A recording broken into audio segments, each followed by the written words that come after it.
I always have a problem with the friends and family plan. This is a story you were never supposed to see about a secret that was never supposed to get out. With COVID, it added tremendous trauma to everyone. The need for mental health services reached epic proportions during the pandemic, and nowhere was that more the case than in Wayne County, where Willie Brooks leads the Detroit-Wayne Integrated Health Network. Domestic violence is up tremendously. Substance use is up tremendously. The demand for mental health and substance abuse services soared, even while dollars were scarce. The health network had to burn through cash reserves, even temporarily furloughing 10% of its staff just to make ends meet.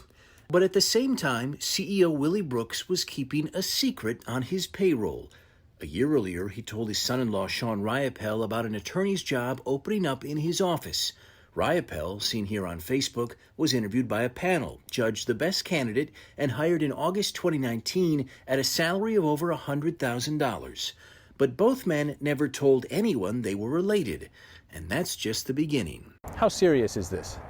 Oh, it's extremely serious. It's in violation of most of their ethics ordinance, I would hope.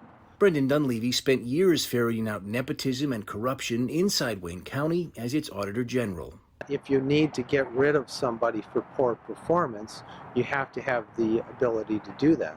Now, that's very difficult to do if you got to see somebody at the Thanksgiving Day table.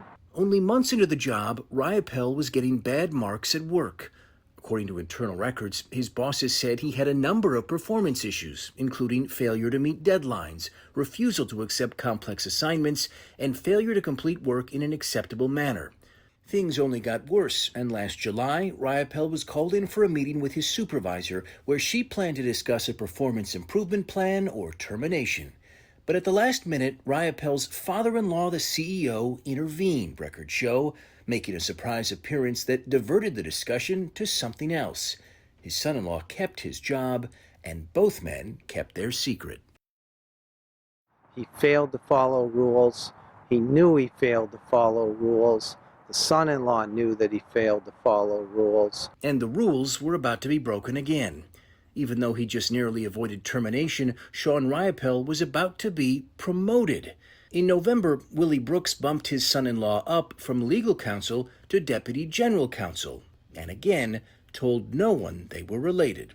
You have a clear case where he wasn't warranted the promotion.